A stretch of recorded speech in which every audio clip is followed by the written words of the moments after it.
Zenless Zone Zero might be the greatest new gacha game to come out in the near future.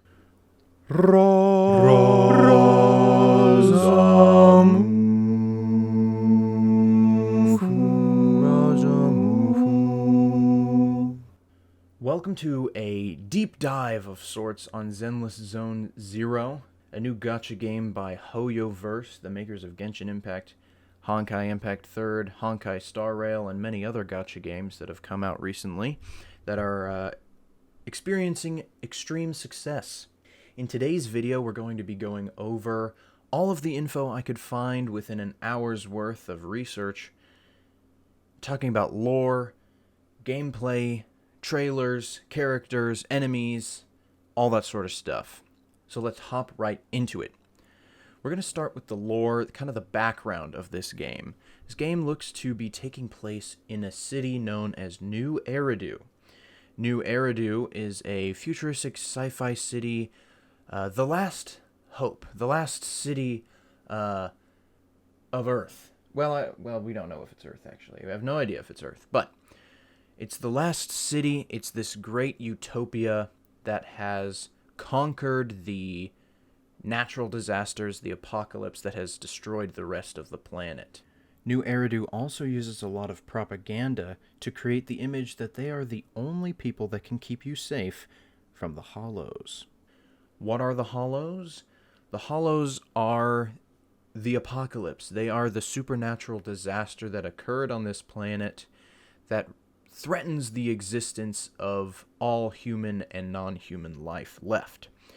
The Hollows are distortions in reality that grow exponentially and rip and eat everything in their path. New Eridu, the city, found a way to, quote, deal with them, and now have the ability to extract valuable resources such as ether from them. Eridu has effectively industrialized this process and monetized the Hollows, which begs the question, did they have something to do with starting them? The ether, this valuable resource found inside the Hollows, could be a potential currency that we use in-game, anything from Mora to Primo Gems. And according to New Eridu, it is very corruptible. A very odd way to put it. Let's go right into the trailers. We have 2 trailers so far, and they gave us a lot of information about the gameplay and the characters. So let's talk about the characters first. So far we have 2 main characters, probably the free character that you will get to choose at the beginning, whether you want the brother or the sister, the classic gacha type. These 2 appear in front of a vinyl record store, possibly a joint own that they run together. Not exactly combat types, but who knows. The rest of the characters that we will be playing are known as proxies. These proxies are factions divided up into small groups that are responsible for ushering people who want to enter the Hollows and extract ether or whatever else it is that they desire. The player will control these proxies as they fulfill their expeditions into the Hollows. Sounds like this is going to be your typical, you get a mission, you go in to the Hollow, you fight some dudes, you hold square on a thing, and you get the resource and you get out.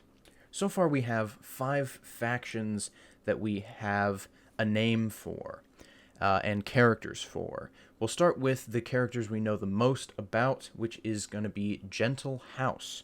We have characters with actual names in this faction, Anby, Nicole, and Billy Kid. There's another girl in this faction. I've called her Cat Girl. We don't have a name for her specifically yet. She kind of reminds me of Tamaki from Fire Force. You get a kind of that Nekomata kind of look to her.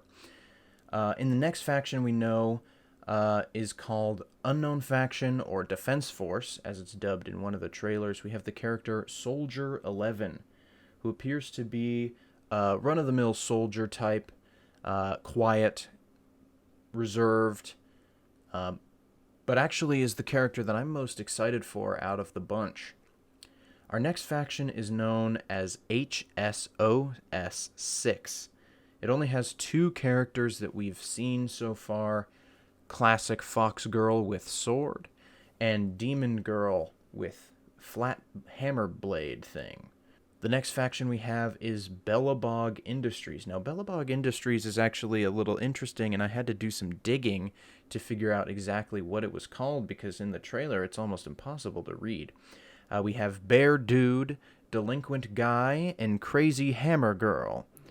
Bellabog, I had to do a little digging, as I said, is found in Honkai Star Rail, another new game that's coming out that hasn't been released yet by HoYoverse. Bellabog appears to be a cold place on a completely random planet in a different video game. But it is very similar to New Eridu, being called the last bastion of civilization for humans on a planet, given that there was another apocalyptic event happening there. So it could just be a coincidence. I seriously doubt it, because Bellabog is a word. And our final faction that we know just a little bit about is Victoria Housekeeping. Victoria Housekeeping also only has 2 characters, Dandere Girl and Razor. As for the enemies, we have a couple factions that I was able to make out during the trailers. We have Obsidian, which seems to be a faction of sorts. Humans, possibly cyborgs, running around with guns and machetes, kind of Soldier 76 types. They also have mechs. These could be the possibly authorized investigators that we see working against the proxies and the Hollow Raiders, going into the Hollows and finding Ether as the authorized investigators for New Eridu, the city. We also have the Ethereal, which are beings created and born inside the Hollows.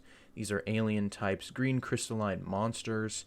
They have energy guns, energy swords. They come in many different forms. They are human and animal, which leads me to believe that there is a possible infection of sorts with the ether.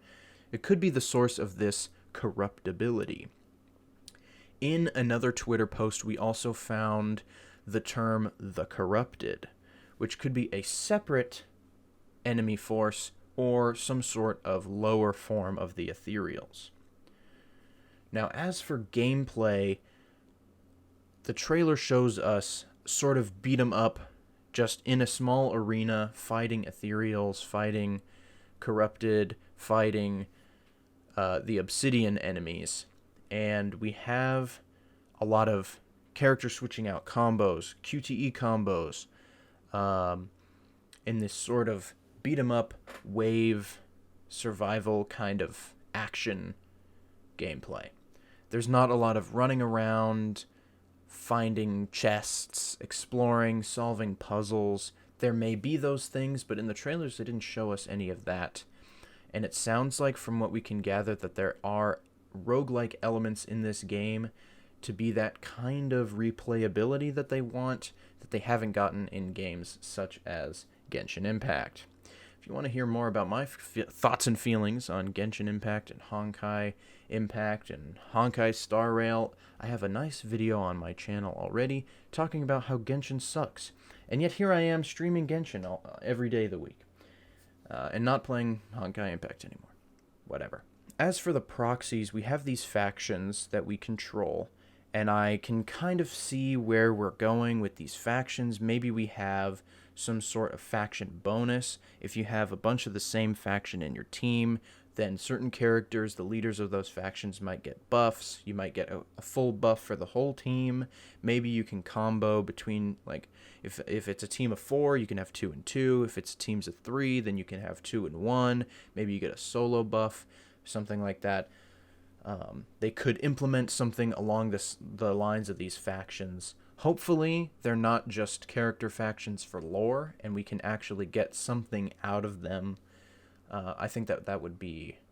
There's potential there for something interesting, and I hope that it doesn't bottleneck gameplay, like you're forced to use these characters in this order because the buffs are so strong. Hopefully, it's not, there are no buffs, so it doesn't matter at all where your characters come from. In terms of gameplay, we're looking at other gacha games. We wanted to look at other HoYoverse games. So looking at Genshin specifically here, I think you can expect a lot less of that open world, a lot less of that exploration, treasure hunting, more focused on the individual fights that Genshin has, these kind of fight, apply element, switch character, change element, damage reactions, that sort of thing. We can kind of expect that to happen more than the finding Geoculus all day aspect of Genshin Impact. As far as Honkai Impact, I think this is probably the most similar game.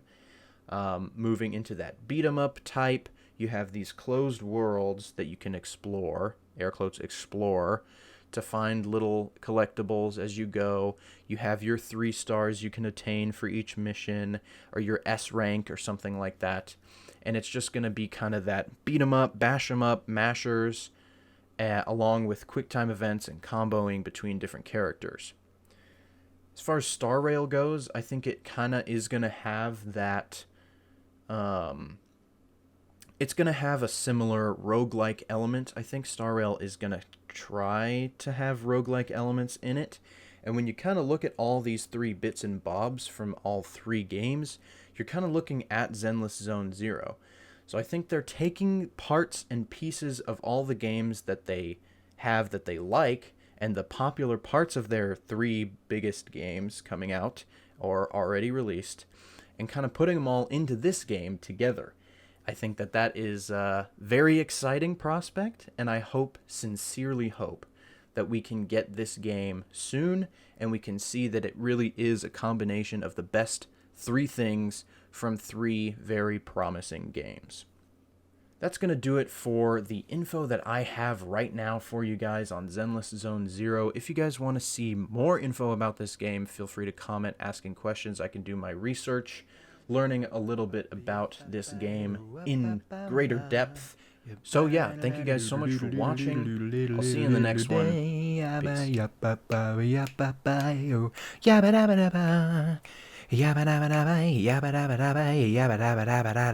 Peace.